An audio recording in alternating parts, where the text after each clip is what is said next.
Assalamualaikum warahmatullahi wabarakatuh. Halo, perkenalkan kami dari kelompok 8. Di sini kelompok 8 akan menyampaikan materi tentang aliran moneteris. Untuk mempersingkat waktu, kita langsung saja ke materi. Di sini kita ada 4 rumusan masalah. Untuk yang pertama, pokok-pokok aliran moneteris. Yang kedua, tokoh-tokoh aliran moneteris. Yang ketiga, perbedaan moneteris dan Keynes. Dan yang keempat, ada kesimpulan. Untuk rumusan masalah yang pertama, kita ada pokok-pokok aliran moneteris. Ketidakberhasilan ajaran-ajaran Keynes di dalam memecahkan masalah-masalah yang dihadapi melahirkan suatu aliran baru yang disebut aliran moneteris, yang mengutamakan kebijaksanaan moneter dalam mengatasi ekonomi dalam waktu tertentu.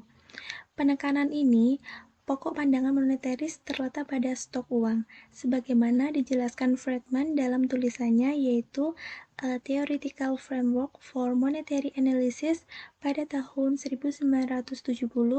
Perubahan di dalam jumlah uang beredar sangatlah besar pengaruhnya terhadap tingkat inflasi dalam jangka panjang dan perilaku GNP real di dalam jangka panjang. Untuk rumusan masalah yang kedua, di sini kita ada tokoh-tokoh aliran moneteris. Sebenarnya aliran moneteris sudah berdiri sejak lama. Hanya saja pandangan-pandangan kaum moneteris ini baru diperhatikan setelah terjadinya kasus menghubungnya inflasi yang dibarengi dengan semakin tingginya tingkat pengangguran pada tahun 70-an.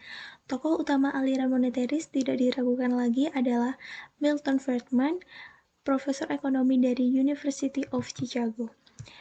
Tokoh-tokoh lain yang dianggap sealiran atau pendukung-pendukung aliran moneteris antara lain ada Karl Barner, dan yang kedua Alan Meltzer, dan yang ketiga ada Thomas Mayer, dan yang keempat ada Philip Johann, dan yang kelima ada David Leider, dan yang terakhir ada William Pope. Untuk rumusan masalah yang ketiga, yaitu ada perbedaan moneteris dan Keynes. Dilihat dari perekonomian secara agregat, kubu Keynes percaya bahwa perekonomian cenderung berada di dalam posisi keseimbangan tingkat output rendah. Ini terjadi karena pengeluaran agregat cenderung lebih kecil dari penerimaan agregat dan kurang ampuhnya mekanisme.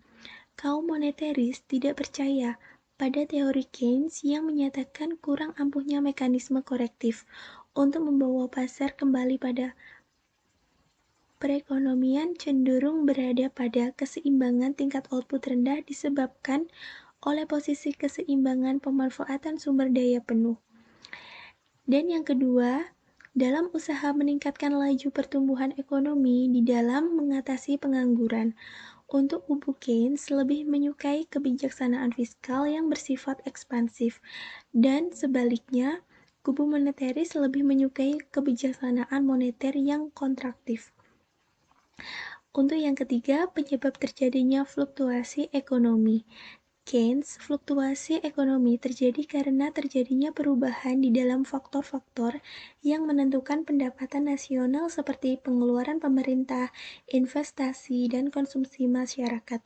Untuk moneteris, fluktuasi ekonomi terjadi karena terjadinya pelonjakan-pelonjakan di dalam jumlah uang beredar disebabkan adanya kebijaksanaan yang bersifat ekspansif dan pemerintah. Selanjutnya mengenai jangka waktu analisis. Kubu Keynes tidak terlalu memperhatikan analisis jangka panjang, sebab seperti kata Keynes, di dalam jangka panjang kita semua akan mati.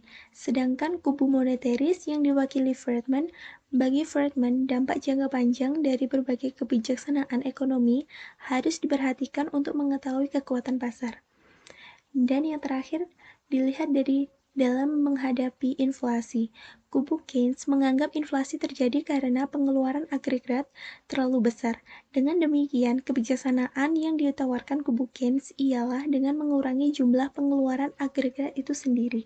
Sedangkan kubu moneteris menganggap inflasi terjadi karena jumlah uang beredar terlalu banyak. Jika jumlah uang beredar terlalu banyak, harga-harga akan naik. Dengan demikian, cara yang dianjurkan kaum moneteris dalam menghadapi inflasi ialah dengan mengurangi jumlah uang yang beredar itu sendiri. Baik, untuk kesimpulan dari materi aliran moneteris ini, kita ada kesimpulan yang pertama, aliran moneteris Pada prinsipnya menekankan bahwa perkembangan moneter merupakan unsur penting di dalam perkembangan produksi, kesempatan kerja, dan harga-harga. Dan yang kedua, ada kaum moneteris tidak percaya pada teori Keynes yang menyatakan kurang ampuhnya mekanisme korektif untuk membawa pasar kembali pada bahwa perekonomian cenderung berada pada keseimbangan tingkat output rendah yang disebabkan posisi keseimbangan pemanfaatan sumber daya penuh.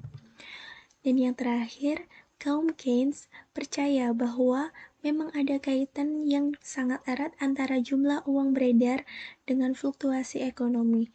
Tetapi bagi mereka bukan keadaan moneter yang mempengaruhi fluktuasi, melainkan fluktuasi ekonomi yang mempengaruhi jumlah uang beredar. Baik, itu tadi presentasi dari kelompok 8 tentang aliran moneteris. Terima kasih.